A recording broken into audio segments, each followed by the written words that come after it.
Good afternoon, everyone. Welcome to today's final front load. Happy Halloween! And another episode of Spilling Tea. I'm your host, Tiffany Daniels, and we are going to that horrible world known as the JRC. But before we do, the usual disclaimers.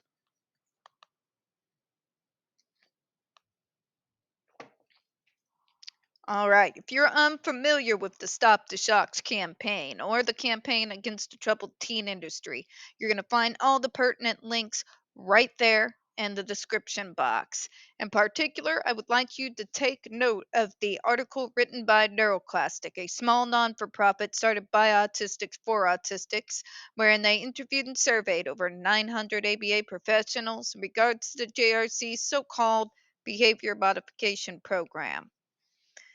The Judge Rotenberg Educational Center doesn't want you to read this article so much. They've threatened NeuroClastic with a defamation lawsuit if they did not remove it from the website. NeuroClastic has refused, folks, so as always, if you could please read the article and share it on all your social media.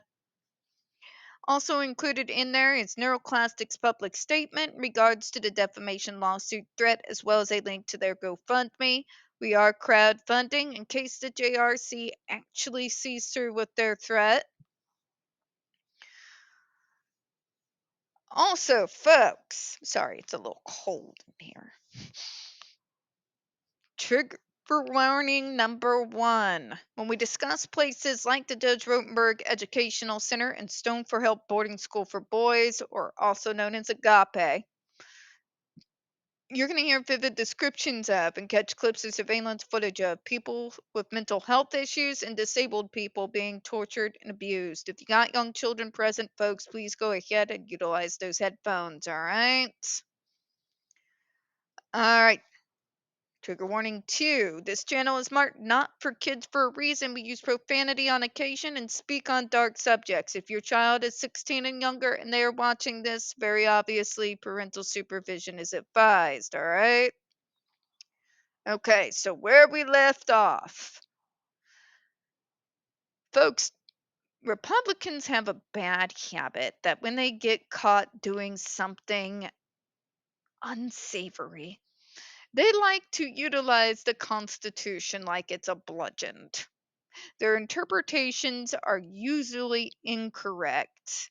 They're using it out of context and they're almost always wrong. They're trying to prey upon the not as well informed, to put it politely, to get that string of patriotism up in just your bowels so that you just agree with what nonsensical crap they're trying to push this week.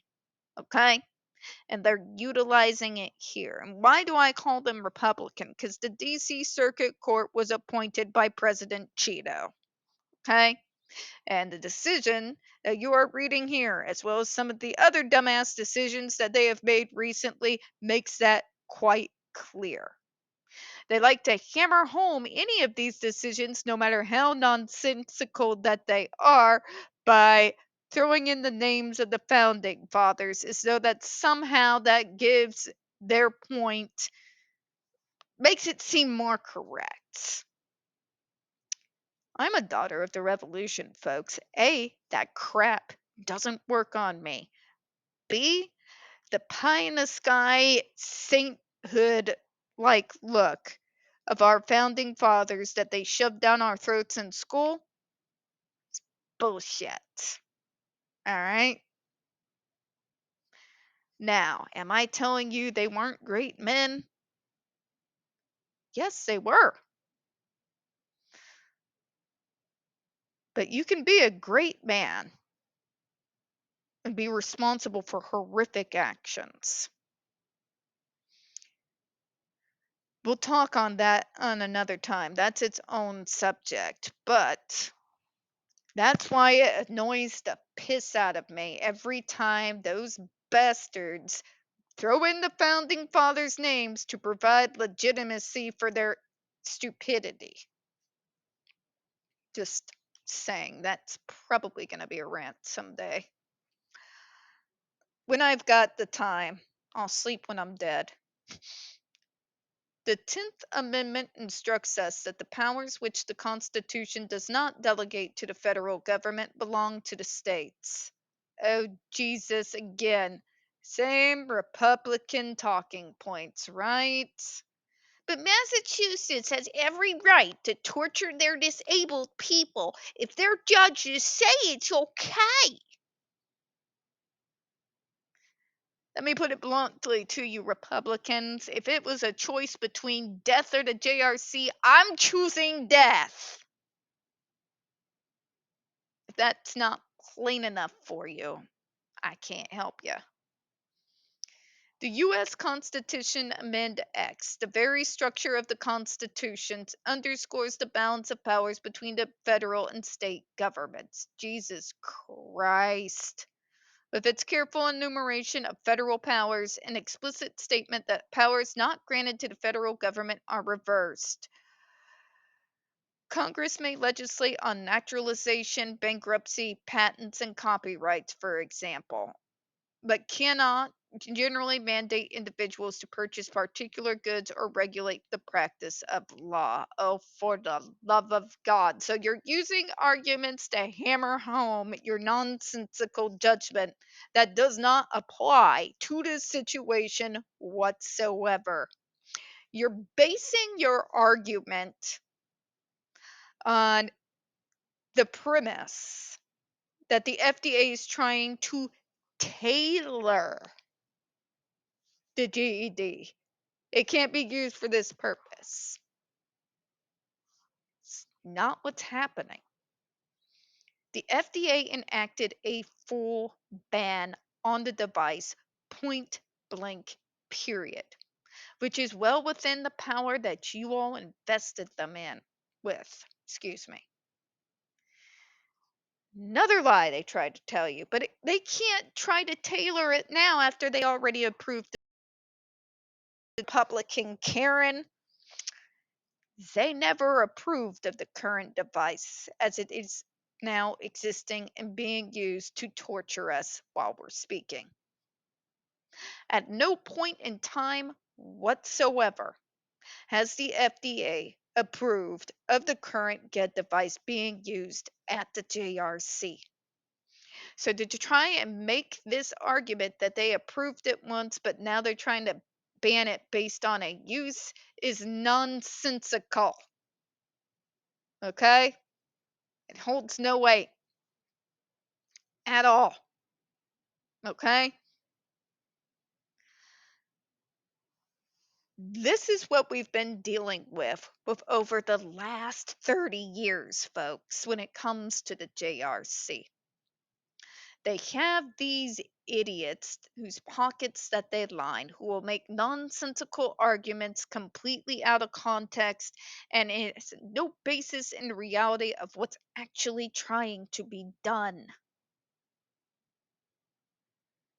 You cannot read this document after reading the 2020 decision by the FDA or the documents from the hearings and believe that this holds any kind of weight here because it doesn't. The 2020 decision and the DC Circuit decision live almost on two entirely different planets. Everything that they are arguing here to justify the continued torture of disabled kids is bullshit. I know. Tell us how you really feel, Tiff. It's bullshit. Point blank, to put it simply. There is no argument that we have read through, and we've gone through 14 pages now that in any way justifies the decision that DC Circuit Court took. It is based on talking points from the JRC. It does not reference anything in regards to the 2020 decision made by the FDA.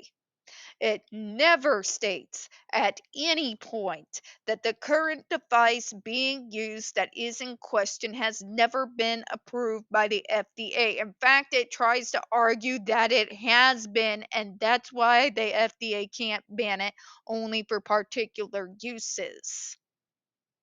It's a lie. It's never been approved by the FDA.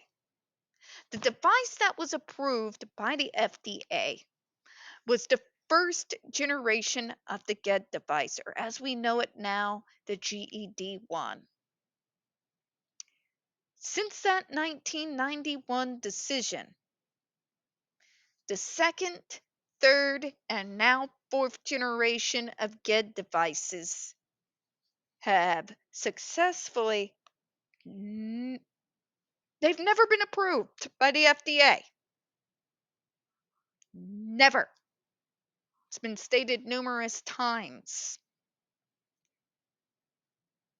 If we lived in maybe a slightly less corrupt country, this whole decision would have been thrown out by the DC Circuit Court. Because what it supposes and what it tries to get you to believe has nothing to do with any basis in the reality of the decision that was made by the FDA in 2020. We're going to close on that, folks. We don't get very many views on this channel. The few that we do tend to get removed from time to time. Please don't forget to hit that like button, hit subscribe, and don't forget to hit those comments. A very happy belated Halloween, because I know when these videos come out, to all of you. And as always, folks, we here at Spilling Tea hope you have a good one.